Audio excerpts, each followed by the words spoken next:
Nous acclamons encore les seigneurs. Plus fort encore. Alléluia.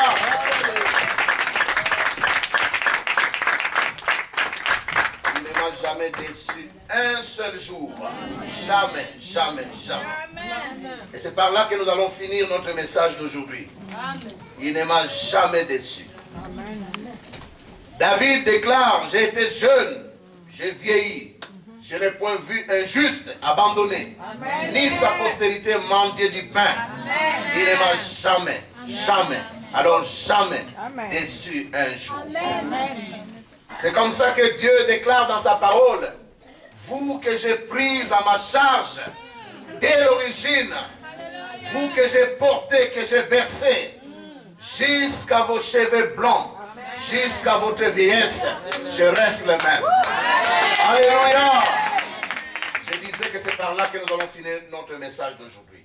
Nous allons vraiment encore louer et dire à ce Dieu, c'est vrai, tu ne m'as jamais déçu un jour. Celui qui déclare ces paroles, c'est David, il dit, j'étais jeune, j'ai vu la main de Dieu, j'ai vieilli, je n'ai point vu celui qui marche avec Dieu être abandonné, ni ses enfants aller faire la manche parce qu'ils sont dans les besoins. Amen. Amen. Notre Dieu est celui qui nous prend en charge dès le sein maternel.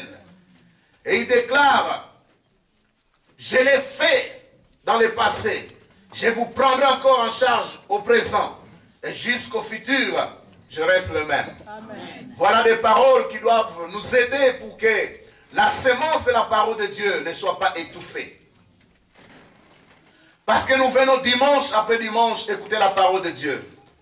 Mais si cette sémence est étouffée par les ronces, par les épines, par les soucis de la vie, parce qu'on a peur de l'avenir, on ne sait pas ce que nous réserve le lendemain. Cette peur, ce sont des épines qui font que la sémence de la parole de Dieu ne puisse pas germer. Voilà pourquoi ces derniers temps, Dieu, par sa parole, par son esprit, nous conduit pour que nous puissions vraiment lui faire confiance. Parce qu'en lui faisant confiance, la sémence de la parole de Dieu va germer. Amen. Amen. Amen. Amen. Et pour ceux qui étaient avec nous les vendredis, nous avions partagé une parole. Et nous avons été encouragés en disant, Dieu nous déclare que nous ne sommes pas de la pierre, nous ne sommes pas du bois. N'est-ce pas? Amen. Nous ne sommes pas de la pierre, nous ne sommes pas du bois, tu n'es même pas du fer. Tu as des sentiments, tu as des émotions que tu dois apprendre à exprimer. Aujourd'hui, dans nos églises, les gens sont devenus insensibles, secs, incapables d'exprimer leurs sentiments, leurs émotions. Or, dans la présence de Dieu, s'il faut pleurer, pleurer dans la présence de Dieu. S'il faut se réjouir, il faut vous réjouir dans la présence de Dieu. Parce que Dieu nous a fait de chair. Nous ne sommes pas du bois ni de la pierre. Nous devons apprendre à exprimer nos sentiments. S'il faut crier, il faut crier. Alors que cet homme est en train de crier, fils de David, aie pitié de moi. Les disciples disent, mais tu déranges les maîtres. Tu déranges. Nous, on aime l'ordre, on aime l'harmonie. Mais lui, il continue encore à crier jusqu'à ce que les maîtres entendent. Pour les maîtres, ce n'est pas un dérangement. Alléluia. Amen. Tes cris ne sont pas un dérangement. Quand tu exprimes tes sentiments, tu pleures dans sa présence, tu te réjouis dans sa présence. C'est peut-être un dérangement pour les voisins à gauche, mais ce n'est pas un dérangement pour Dieu. Amen. Et quand il s'agit de ton salut, de ta guérison, de ta bénédiction, peu importe si tu déranges les voisins à gauche. Amen. Nous devons apprendre à exprimer nos sentiments. Vous savez, si nous sommes une église où les frères, les sœurs, les hommes, les femmes apprennent à exprimer leurs sentiments, leurs émotions, alors il y aura guérison intérieure. Il y a des choses que nous avons vécues dans le passé. Et cette guérison intérieure ne sera possible que si nous apprenons à venir pleurer dans la présence de Dieu. Ou alors nous réjouir dans la présence de Dieu. Parce que la joie du Seigneur fait couler des larmes. On ne pleure pas parce qu'on a peur. On ne pleure pas parce qu'on a mal. Mais on pleure parce qu'on est rempli de joie. Quand je pense que ce Dieu ne m'a jamais abandonné un seul jour, alors dans sa présence, je ne peux me contenir. J'exprime mes sentiments, j'exprime mes émotions. Si vous allez au Burundi, au Rwanda, on dit, pour les hommes ne pleurent pas. Les larmes coulent dans les ventres. Mais quand tu es en Christ, tes larmes vont couler dehors. Alléluia. Des larmes de joie, des larmes de reconnaissance. Quand je pense à Hébreux 13, verset 5, où il est dit, ne soyez pas dominés par l'amour de l'argent. Contentez-vous de ce que vous avez. Car Dieu lui-même a dit, je ne te délaisserai point, je ne t'abandonnerai jamais. Alléluia. Amen. Dieu me rassure qu'il ne va jamais m'abandonner. Il ne m'a jamais abandonné dans le passé. Maintenant, il ne m'abandonne pas. Et dans le futur, il dit, jusqu'aux cheveux blancs, jusqu'à ta vieillesse, même quand il y aura une canne, moi, Dieu, je reste le même. Amen. Je ne t'abandonne jamais. Amen. Voilà pourquoi Jésus a dit dans Matthieu 28, verset 20, je suis avec vous tous les jours jusqu'à la fin du monde. Voilà des paroles qui vont aider à ce que la sémence de la parole de Dieu qui est déposée dans nos cœurs puisse germer malgré les épines, malgré les ronces. Parce que les épines seront toujours là. Dieu lui-même permet que les épines soient là pour voir jusqu'à quel point nous sommes capables de lui faire confiance. Les épines, les ronces seront toujours là. Mais est-ce que tu auras assez de confiance en Dieu pour que cette confiance fasse germer la sémence qui est ensémencée dans ton cœur malgré les épines? Je suis avec vous tous les jours jusqu'à la fin du monde. Si Dieu est avec toi, qui sera contre toi? Alléluia. Nous sommes dans la barque avec Jésus. Et si tu es dans la barque avec Jésus, cette barque ne peut pas couler jamais. Tant que Dieu est au contrôle, cet avion, quelles que soient les turbulences, cet avion va atterrir. Amen. Parce que celui qui est au contrôle, c'est celui qui tient le monde entier entre ses mains. Amen. Alléluia. Amen. Alors quand on chante, chante. Quand on danse, il faut danser. Il ne faut pas devenir député dans la présence de Dieu. Quand nous sommes dans la présence de Dieu, la Bible dit, nous allons jeter nos couronnes dans sa présence. Nous allons jeter nos diplômes dans sa présence. De toutes les façons, les diplômes, c'est un papier. Alléluia. Dans sa présence, nous allons jeter nos couronnes. Nous allons jeter toute notre gloire. Parce que quand nous verrons Jésus tel qu'il est, face à face, alors il n'y aura plus de maladies, alors il n'y aura plus de soucis. Dans sa présence, nous allons jeter nos couronnes, nous allons jeter notre réputation, nous allons jeter notre gloire et nous allons nous réjouir dans sa présence. Alléluia. Ne soyons pas une église où les gens sont tellement insensibles. L'équipe de louanges fait tout ce qu'elle peut et nous conduit dans la présence de Dieu, mais nous sommes là insensibles. Nous sommes comme des spectateurs dans un stade, alors que l'équipe mène 5-0. Nous sommes là, incapables d'encourager les joueurs. Alléluia. Amen. Exprimons nos sentiments, exprimons nos émotions. Alléluia. J'ai vu maman Brigitte à la fête. Elle exprimait ses sentiments. Elle sautait, elle criait. Alléluia. Amen. Ah, si vous n'avez pas vu maman Brigitte, vous n'avez rien vu. Alléluia. Amen. Apprenons à exprimer nos sentiments.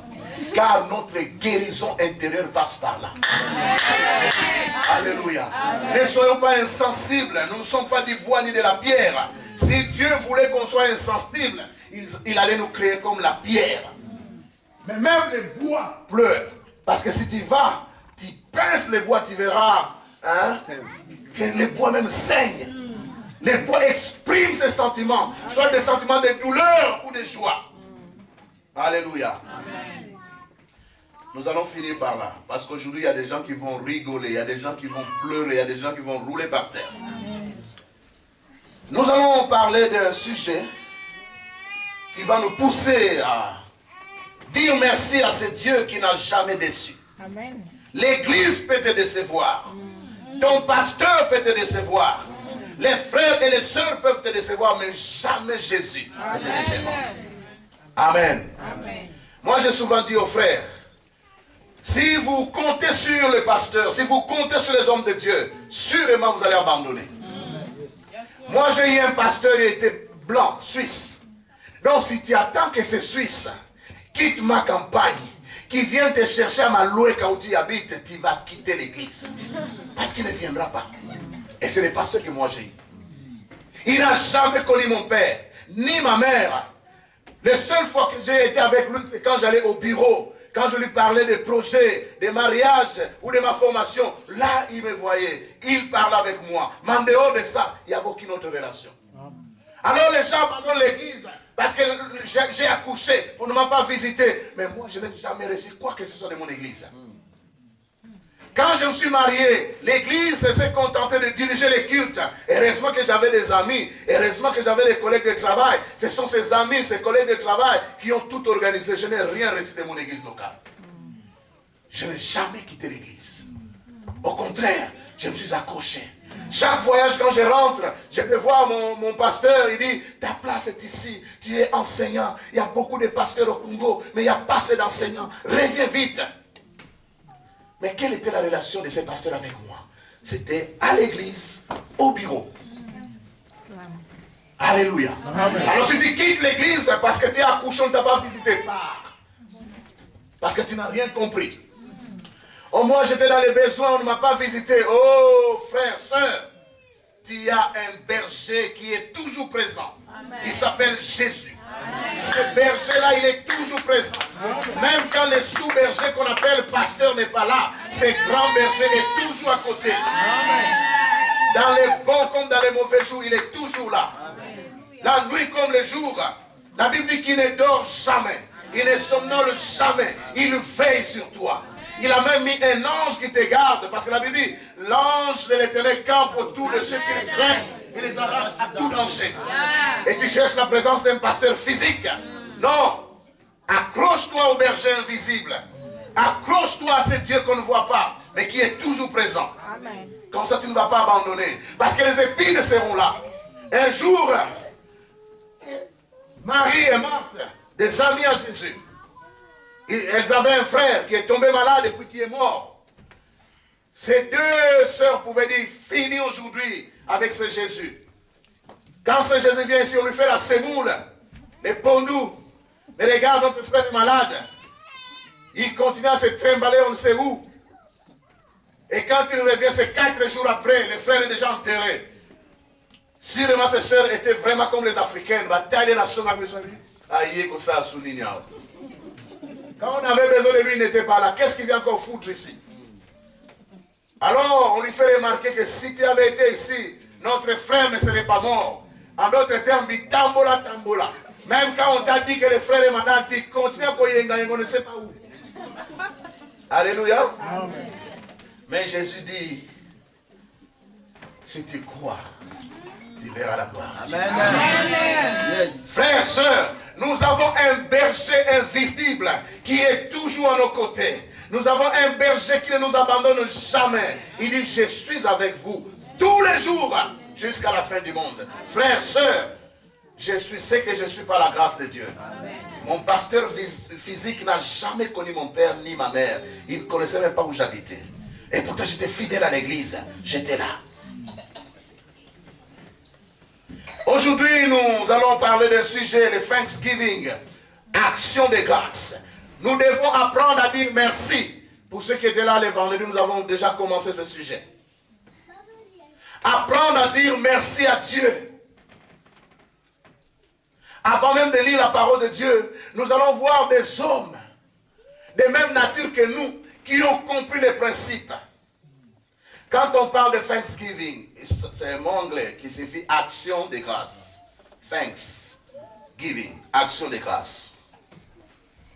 Au Canada, c'est une fête célébrée le 2e lundi du mois d'octobre.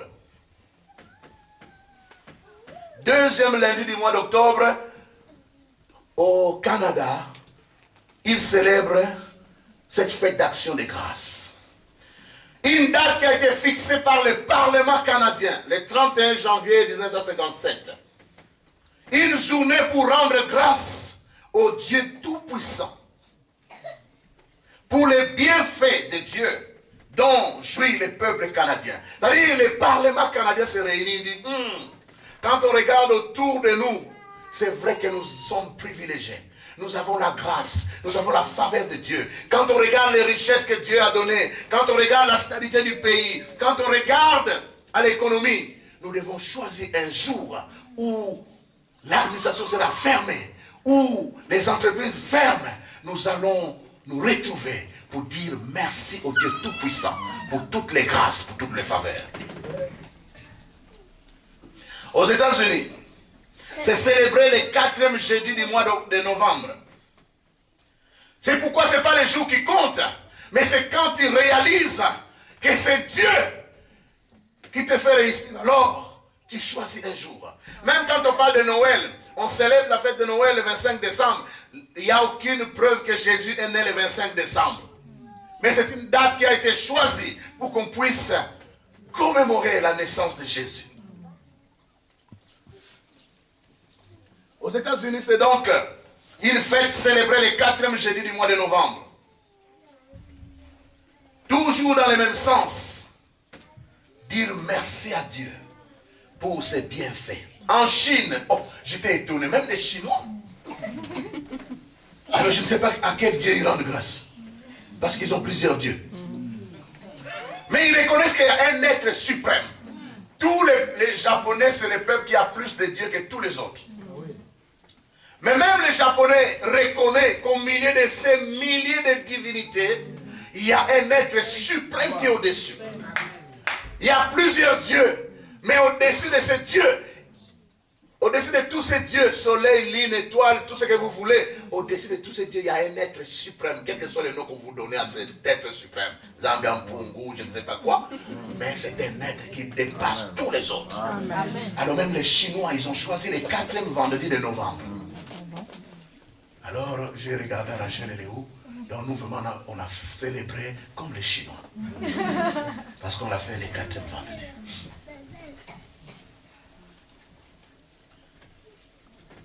Au départ, c'était une fête où les peuples se réjouissaient de la récolte, hein, d'une bonne récolte, d'une récolte abondante. Alors c'était un jour mis à part pour des prières, des réjouissances. Les gens se retrouvent autour d'un repas, en famille, entre amis, autour d'un repas, ils disent « Prions, disons merci à Dieu, parce que dans certains coins du monde, les gens n'ont même pas un biscuit. Dans certains coins du monde, on ne sait pas dormir dans une maison. Dans certains coins du monde, un enfant de 5 ans doit fuir avec son petit frère de 3 ans au dos. Jour après jour, sous la pluie, certaines personnes n'ont même pas un parapluie. Et quand toi tu te dis, j'ai une maison, j'ai une chambre, tu viens de l'Afrique, tu arrives ici, où tu trouves des Belges qui dorment dans la rue, qui n'ont même pas une chambre, qui n'ont même pas une pièce, mais toi tu as un appartement. Alors tu te dis, Seigneur, je vais te dire merci pour toutes les grâces dont je suis objet. Je ne sais pas pourquoi tu m'as tant aimé. Je ne sais pas quelle est la différence entre moi et tous ces gens qui autour de moi dorment dans la rue alors qu'ils sont nés en Belgique, ils ont étudié en Belgique. Qu'est-ce qui se passe? C'est la grâce de Dieu. Amen.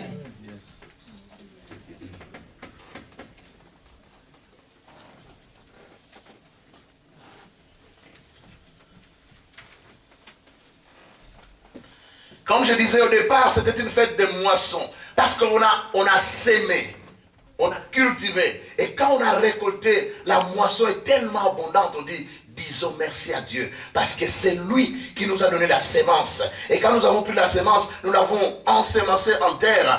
Dieu a encore envoyé la pluie. Et la pluie a fait germer. Et quand nous recevons tout ça, nous reconnaissons que tout nous vient de Dieu. Amen. Lisons dans Jacques 1, 17. Jacques chapitre 1 verset 17. Pour ceux qui prennent des notes, notez aussi 1 Corinthiens 4, 6 à 7. Parce qu'on ne va pas beaucoup parler, on va vraiment louer le Seigneur. On va revenir ici pour dire qu'il n'a jamais abandonné son peuple. Jacques chapitre 1 verset 17. Vous y êtes? Si vous y êtes, alors, faites-moi la lecture. Qu'une personne se lève pour me lire Jacques chapitre 1, verset 17. Jacques, chapitre 1, verset 17. Merci, grand diacre. Toute grâce excellente et tout don parfait descend d'en haut, du Père des Lumières, chez lesquels il n'y a ni changement, ni ombre de variation. Merci. Amen.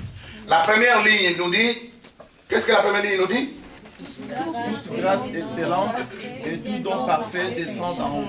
Toute grâce et tout don descendent d'en haut. Toute grâce, tout don nous vient de Dieu. Voilà pourquoi même les Chinois, les Américains, les Canadiens, qui reconnaissent que toute grâce, la paix que nous jouissons ici en Occident, pourquoi hier tu montes dans un train, tu ne sais même pas si tu vas sortir de ce train. Tu es à l'arrêt, une voiture va surgir à gauche pour venir te ramasser là où tu te tiens. Tu ne sais pas combien coûte une sécurité. Tu montes dans un avion, tu regardes seulement à gauche, il y a quelqu'un qui a une barbe, tu dis que oh Nzambe, est-ce qu'on va atterrir? Tu commences à prier. Et puis Dieu permet que tu atterrisses. Amen. Alléluia. Amen. Alléluia. Amen. La paix que nous avons surtout en Belgique, c'est un lieu sûr où même à 3 h du matin, tu sors, tu marches tranquillement. Tu vas dans certains coins du monde, il n'est même pas encore 17 h. Tu rencontres un policier. Normalement, dans les pays qui se respectent, la police représente quand même une sécurité. Mais dans d'autres coins du monde, tels que la RDC, tu rencontres un soldat, tu commences à prier. Un policier, tu commences à prier. Parce que dès qu'il te voit, Elo Aliboso, donne tous les téléphones que tu as. Tu mets tes mains dans tes poches, tu sors, tu remets tous les appareils. Alléluia. Amen. Et toi, tu vis dans un pays, tu as un téléphone qui coûte 600 €. Tu te traites librement. Alors, tu envoies des messages. Un téléphone qui coûte 600 €. Tu débarques dans certains coins du monde, tu ne vas même pas faire 1 kilomètre. Alléluia. Amen. Et quand on réalise la paix, le calme, la tranquillité, la bénédiction de Dieu, tu peux entrer dans un supermarché. C'est le même supermarché que François Hollande vendait, toi aussi tu entres. Quand tu réalises toutes ces grâces, tu te dis, Seigneur, je vais te dire merci. Les pères de lumière de qui nous vient tout don et toute grâce. Tout ce que nous avons, tout ce que nous sommes, c'est la grâce de Dieu. Amen. Lisons 1 Corinthiens 4, 6 à 7. C'est pourquoi quand tu viens dans la présence de Dieu, ne sois pas ministre. Sois adorateur. Comme disait le frère Molotte. Vous viendrez un jour ici, on a enlevé toutes les chaises. Parce que tout le monde va se retrouver par terre. Amen. Pour dire que Dieu est plus grand. Parce que parfois dans l'église, nous sommes trop grands. On adore les rois. Toi, tu es là assis. C'est comme si c'est toi qui étais le roi.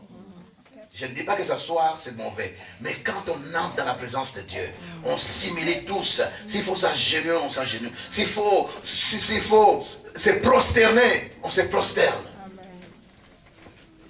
Il ne faut pas que l'officier dise autre chose et qu'on fasse le contraire. 1 Corinthiens chapitre 4, 6 à 7. Est-ce que c'est vraiment ça? Ok, c'est ça. Je lis à partir du verset 6. C'est à cause de vos frères que j'ai fait de ces choses une application à ma personne et à celle d'Apollos, afin que vous appreniez en nos personnes à ne pas aller au-delà de ce qui est écrit. Et que nul de vous ne conçoive de l'orgueil en faveur de l'un ou de l'autre. 7. Car qui est-ce qui te distingue? Qu'as-tu que tu n'aies reçu? Et si tu l'as reçu, pourquoi te glorifies-tu? Comme si tu ne l'avais pas reçu. Alléluia. Amen. Qu'as-tu que tu n'aies reçu? Regardez, parfois sur Internet, vous trouvez des choses qui peuvent vous encourager à dire merci à Dieu. Il y a quelques temps, j'ai vu une image d'une dame avec un bébé. Cette dame-là n'a pas de bras. Vous avez déjà vu ça? Elle n'a pas de bras. elle a un bébé, elle prend soin de ses bébés sans les bras. Elle utilise seulement les pieds. Il faut aller voir. Alléluia. Elle utilise ses pieds pour prendre son enfant. Habiller son enfant, c'est avec les... Oh non, pas possible. Elle fait la nourriture avec ses jambes. Elle découpe les oignons avec... Oh non. Et quand toi tu te regardes, tu es au grand complet. Tu as les deux yeux, tu as les oreilles, tu as les deux bras, tu as les deux jambes. Et tu te dis pourquoi je ne vois pas pourquoi je vais dire merci à Dieu. Je ne vois rien, aucune raison pour dire merci à Dieu.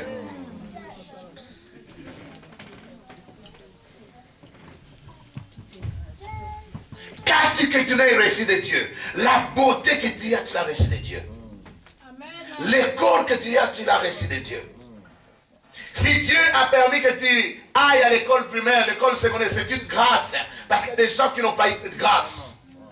Les diplômes que tu as, c'est une grâce.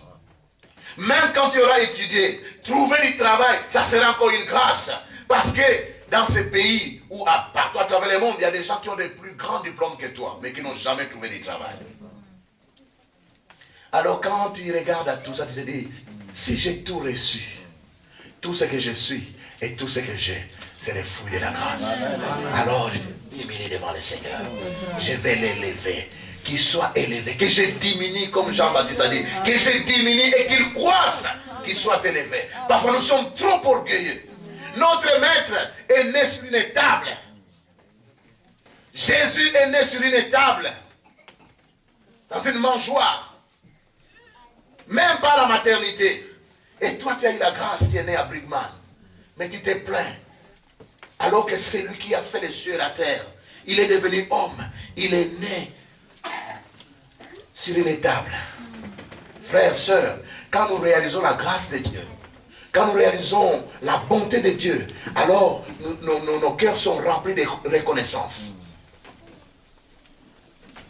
Les gens croient que le fait d'avoir les bus, les trams et les métros, c'est normal. Va dans d'autres pays. Tu vas comprendre que le fait d'avoir les bus, les trams et les métros, c'est une grâce. C'est pourquoi tu dois payer les titres de transport. Pour qu'ils continuent à entretenir et que nous ayons toujours des trams de bus et des métros. Parce que si nous ne payons pas, un jour nous finirons comme dans d'autres coins du monde. Amen. On ne paye pas son ticket parce que les contrôleurs vont monter. On ne paye pas à cause des contrôleurs. C'est à cause du service rendu. Amen. Il n'y a aucun chrétien sérieux. Tu ne peux pas être chrétien sérieux, tu fraudes. Non. Si c'est une tentation, la première chose à faire à la fin du mois, c'est d'acheter ton abonnement mensuel. Peut-être que tu es venu à l'église, tu as fait les ngouma, comme on dit. On se rappelle sonner, tu as fait une ngouma à l'église. Alléluia. Shame on you. Qu'as-tu que tu n'aies reçu de Dieu? Et si tu as tout reçu, pourquoi te glorifies-tu? Vous savez, le premier péché qui est entré dans le monde, pas sur terre, mais dans l'univers, le premier péché c'était l'orgueil. Lucifer, qu'on appelle aujourd'hui Satan, il n'a pas été créé Satan. Il était l'ange le plus élevé. C'est-à-dire dans la garde la plus rapprochée de Dieu, c'est lui qui était là. Les bras droits. Mais un jour, il s'est comparé au Dieu et dit, oh, je monterai. Je peux m'asseoir au-dessus même de ces dieux. Et c'est comme ça que l'orgueil a été trouvé en lui et il a été jeté à terre.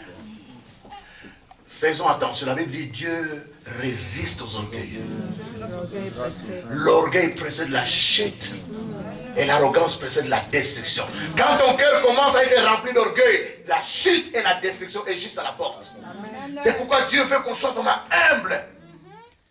Qu'on soit humble. Lisons dans Deutéronome 8, pour ceux qui étaient là les vendredis. Venez en semaine, parce que tout ce qu'on partage les dimanches, on commence par à introduire la semaine. Soyons reconnaissants. Un cœur reconnaissant va toujours dire merci à Dieu. Mais le cœur qui n'est pas reconnaissant va toujours se plaindre, toujours murmurer, toujours se plaindre. Il y a ceux qui ont beaucoup, c'est ceux qui se plaignent le plus. Parfois, ceux qui n'ont rien, c'est ceux qui acceptent leurs conditions. Deutéronome chapitre 8. Pour ceux qui ont des titres, il est écrit avertissement contre quoi? La terre promise est la reconnaissance. Voilà, la terre promise est La reconnaissance envers Dieu. Dans ma version, le titre dit ceci, avertissement contre la tentation d'oublier Dieu. Deutéronome chapitre 8. Les titres qui sont là. La tentation, c'est-à-dire avertissement contre la tentation d'oublier Dieu. Quand on oublie Dieu, on devient orgueilleux. On va voir ce qui se passe. On devient orgueilleux. Il est dit ceci. Deutéronome signifie Deutéronomos. Deutéro, deuxième, nomos, loi. C'est la deuxième loi. La première loi, c'est dans Exode 20, quand Moïse est descendu avec les tables de la loi. Mais la génération qui avait reçu cette loi a été décimée au désert. Ils sont tous morts. Donc tous ceux qui sont sortis d'Égypte, qui ont vu les miracles, qui ont traversé la mer Rouge, qui ont mangé la manne et les cailles, Dieu les a tous tués au désert. Parce que malgré les miracles, malgré la bonté de Dieu, ils étaient toujours ingrats. Dieu les a tous tués. 2 seulement sont restés. Il y avait 600 000 Israélites. Et quand on prend les ramassis, c'est-à-dire les autres peuples qui avaient vu la puissance du Dieu d'Israël, qui avaient suivi, presque 2 millions sont sortis d'Égypte. Dieu les a tous tués au désert. Il a gardé 2, Josué et Caleb, parce que eux, ils avaient confiance en Dieu. Quand il te dit, est-ce que tous les kimbandistes iront en enfer? S'ils n'acceptent pas Jésus, tous ils iront en enfer. Est-ce que tous les musulmans iront en enfer? Celui qui n'accepte pas Jésus, il ira en enfer.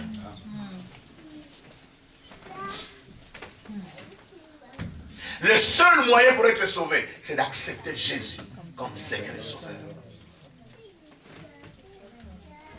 Alors, puisque tous ceux qui sont sortis d'Égypte, qui ont vu les miracles, qui ont traversé la mer Rouge, qui ont mangé la manne et les cailles, ils sont tous morts. Ceux qui sont nés au désert, plus Josué et Caleb, donc cette nouvelle génération, il fallait leur donner une deuxième loi. Parce qu'ils n'ont pas connu la première loi. Voilà pourquoi cette deuxième loi existe. Vous observerez et vous mettrez en pratique tous les commandements que je vous prescris aujourd'hui, afin que vous viviez, que vous multipliez et que vous entrez en possession du pays que l'Éternel a juré de vous donner à vos pères. 2. Souviens-toi de tous les chemins que l'Éternel ton Dieu t'a fait faire pendant ces 40 années dans le désert, afin de t'humilier et de t'éprouver pour savoir quelles étaient les dispositions de ton cœur et si tu garderais ou non les commandements de Dieu. Dieu va te faire traverser un désert. Le but, ce n'est pas te détruire. Il veut t'humilier pour que tu deviennes humble et voir jusqu'où tu peux aller avec ton Dieu. Beaucoup de chrétiens croient que devenir chrétien, c'est une vie de roses où tu n'auras plus de ronces, des épines. Les épines seront toujours là pour t'humilier, pour te tester, voir jusqu'où tu peux aller avec Dieu. En fait, entre l'Égypte et la terre promise, c'est un voyage qu'ils pouvaient faire en très peu de temps. Mais Dieu les a fait tourner en rond pendant 40 ans. Imagine que tu puisses arriver, par exemple, je ne sais pas, à Gand, à 1h30. Mais Dieu, pour t'humilier, pour te tester, tu fais 40 ans pour arriver à Gand. Ça, c'est le Dieu de la Bible. Amen. Si tu ne mets pas Dieu au centre, même les buts que tu veux atteindre ici, il va te faire tourner en rond. 3. Il t'a humilié, il t'a fait souffrir de la faim. Il t'a nourri de la manne. Manne signifie en chiluba kwa chini. C'est quoi ça? Des nourritures que nos parents n'ont pas connues. C'est quoi ça? Chingani. Chingani. Oh, nini sousou. C'est ça la signification de la manne. Donc une nourriture que ni tes parents n'ont connue. On te prend une nourriture que tu ne connaissais pas. On a dit ça le vendredi. La première fois que le foufou est entré dans ma maison, c'est-à-dire chez mes parents, c'était après le discours de Mobutu des années 80. Krizoyo, il faut montrer et bâtir. Nous, les Bayons, on ne touchait pas au foufou. Mais avec la crise, les foufous est entré. Incroyable.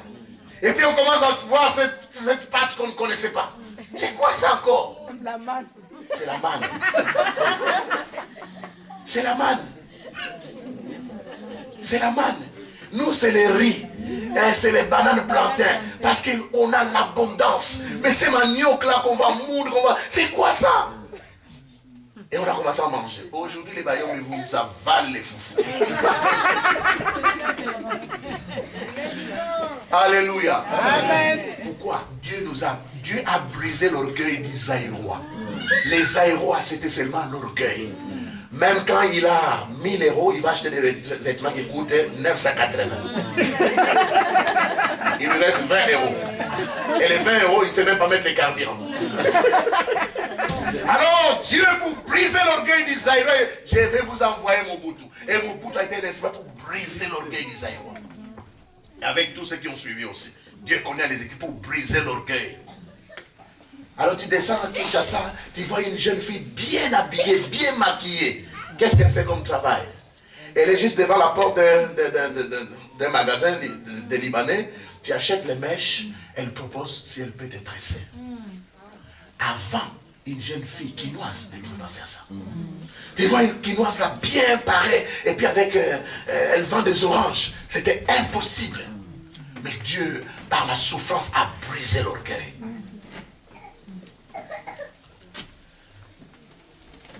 Ton vêtement ne s'est point usé sur toi. Et ton pied ne s'est point enflé. Est-ce que tu peux avoir un vêtement pendant 40 ans? Non. Hein? Non. Mais les enfants d'Isaïe ont vu un miracle. Les vêtements croissaient avec eux. Ça, c'est les dieux de la Bible. Aujourd'hui, on a 2 ans, les mêmes vêtements. Ah, Seigneur. Ça, c'est les dieux de la Bible. Ça, c'est les dieux de la Bible. C'est pourquoi parfois, tu n'as pas besoin de trop. Et l'homme au monde, Dieu te soutient avec ça. Et puis, c'était là étonné. Oh, mais cet habit, je l'avais depuis que j'avais 1 an. Et puis, tu grandis. L'habit grandit. Tu grandis. Oh, incroyable. Et puis, quand tu marches à pied, d'ici jusqu'à Anvers, à pied, tu vas avoir mal, n'est-ce pas? Mais la Bible dit que ces gens ont marché pendant 40 ans. Ils n'avaient pas mal aux pieds. Voilà ce que le Dieu de la Bible est capable de faire. Il faut aimer les dieux de la Bible. Les dieux de Jésus-Christ. C'est la vérité. Reconnais en ton cœur que l'Éternel, ton Dieu, te châtie comme un homme châtie son enfant. Voyez, quand Dieu te fait passer par le désert, c'est pas qu'il ne t'aime pas. C'est pour te discipliner, pour travailler ton cœur, briser l'orgueil, développer la dépendance totale en lui. Mais les chrétiens, si tu viens à Dieu juste pour tes intérêts, c'est là où tu seras déçu. Les vrais chrétiens qui peuvent dire Dieu ne m'a jamais déçu sont des chrétiens qui dépendent de Dieu. Parce que si tu viens avec tes caprices, notre Père n'accepte pas les caprices. Non, ce n'est pas un grand-père. Il va, au début, quand tu t'es converti, tu pries, il donne. Tu pries, il donne. Après, il dit petit, tu vas grandir. C'est pourquoi il dit, demandez, on vous donnera. Après, ça change. Cherchez, vous allez trouver. Ça monte de niveau. Ensuite, il faut frapper. Donc, il faut monter de niveau. Tu t'es converti, ne pense pas que Dieu va te laisser au même niveau. Tu dois grandir, tu dois croître, tu dois aller plus loin avec Dieu. Alors les Matthieu 7 des païens, il faut oublier. Ok, 6. Tu observeras les commandements de l'Éternel ton Dieu pour marcher dans ses voies et pour les craindre. La preuve que nous respectons Dieu, il faut obéir à ses commandements. Car l'Éternel ton Dieu va te faire entrer dans un bon pays, pays de cours d'eau, des sources et des lacs qui jaillissent dans les vallées et dans les montagnes. pays des froment, d'orge, des vignes, des figuiers, ça c'est pas les aïeux ça, et des grenadiers, pays d'oliviers et de miel. Pays où tu mangeras du pain avec abondance, où tu ne manqueras de rien. Regarde, tu es en plein désert, mais Dieu te promet que ton futur est glorieux. Amen. Ce que tu vis maintenant n'a rien à voir avec ce qui t'attend. Dieu a un plan pour ta vie. Un plan de bonheur et non de malheur. Et il te dit, tu vas oublier le désert. Amen. Au désert, il n'y a pas d'eau. Mais Dieu te conduit dans un pays où il y a des ruisseaux, des rivières, des fleuves. C'est-à-dire que ta situation va complètement changer. Amen. Alors, verset 10. C'est ici que commencent les avertissements. Lisez à haute voix avec moi. Lorsque tu mangeras et te rassasieras, tu béniras l'Éternel ton Dieu pour le bon pays qu'il t'a donné. Garde-toi d'oublier On continue 11. Garde-toi d'oublier l'Éternel ton Dieu au point de ne pas observer ses commandements, ses ordonnances et ses lois, que je te prescris aujourd'hui. 12. Lorsque tu mangeras et te rassasieras, lorsque tu bâtiras et t'habiteras de belles Souvenez-moi. Alléluia. Amen. Vous savez, quand tout va bien, l'homme ne cherche pas Dieu. Oui, c'est la vérité. Depuis les jardins d'Éden, l'homme cherche Dieu quand tout va mal. Voilà pourquoi parfois Dieu, malgré lui, en tant que père, il aime, mais il est obligé d'envoyer la souffrance pour te ramener. Parce que quand tout va bien, ce week-end tu es en Italie, l'autre est à Londres, et puis à Paris. Et moi je viens de Paris, j'ai passé le samedi à Paris.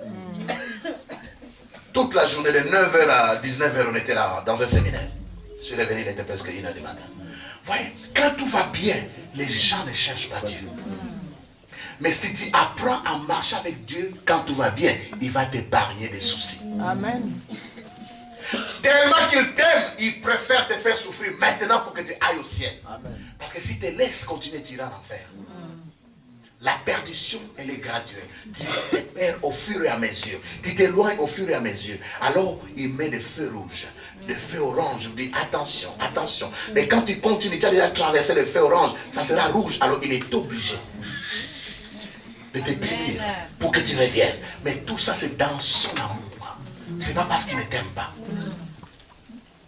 Alors, lorsque tu vas manger, vous savez, quand tout va bien, les gens, ils commencent à dire, moi, je suis athée. Je ne crois pas en Dieu. Parce qu'il a mangé, il a bu. Amenez-le dans un pays arabe, en face des terroristes. Reprends ce que tu viens de dire. Tu ne crois pas au Coran. Il va changer son discours. C'est parce qu'il est en sécurité. Il a à manger. Il a tout. Va faire ces déclarations dans d'autres conditions. Tu vas changer. Alors, lorsque tu vas manger, tu vas voir, fais attention, n'oublie pas ton Dieu. Il est même dit, garde-toi, lorsque vous allez bâtir des villas, toi, tu vas construire des maisons. Amen. Ce peuple est en plein désert, misérable, ils n'ont même pas un sou. Mais Dieu dit, vous allez bâtir des maisons. Amen. Il faut saisir par la foi. Mais quand tu vas commencer à bâtir des maisons, n'oublie pas ton Dieu. Parce que surtout l'Africain, il peut marcher avec Dieu dans la souffrance. Mais quand il est élevé, incapable. Regardez les chefs d'État. Quand ils arrivent avec des bottes de jardiniers, ils sont calmes. Mais quand ils sont élevés, ils oublient d'où ils ont été ramassés. Tous ces députés qui s'appellent honorables, s'ils étaient honorables, alors qu'ils sont déshonorables, quand Dieu les a ramassés, vous n'avez pas d'idée. Il y a certains qui vendaient des coffres. Mais aujourd'hui, au palais du peuple, il a oublié son Dieu. Ils ont oublié leur Dieu. Ils commencent à consulter les féticheurs.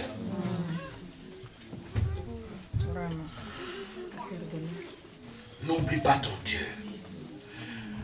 Verset 12. Lorsque tu mangeras et te rassasieras, lorsque tu bâtiras et habiteras de belles maisons, Tu peux ne pas encore bâtir, mais tu habites un bel appartement.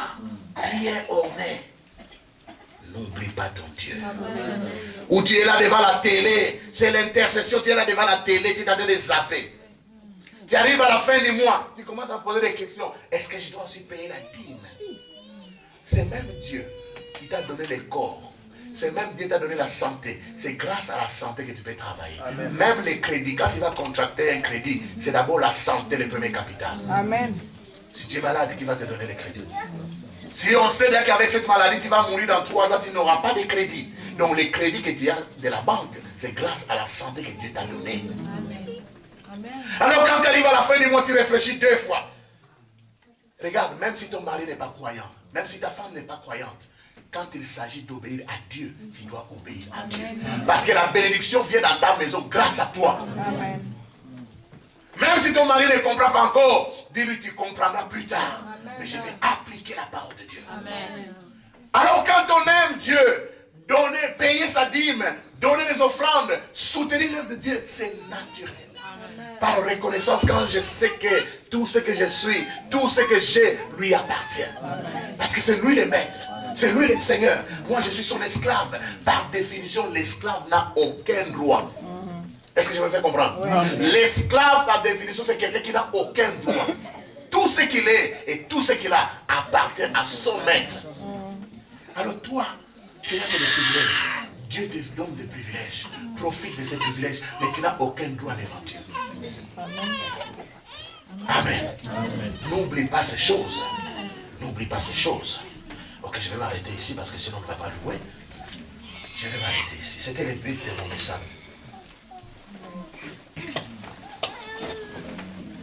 Maintenant, je vais vous demander de vous lever avec moi. Et l'équipe de louange va reprendre sa place. On va reprendre le même chant. Il ne m'a jamais déçu un jour.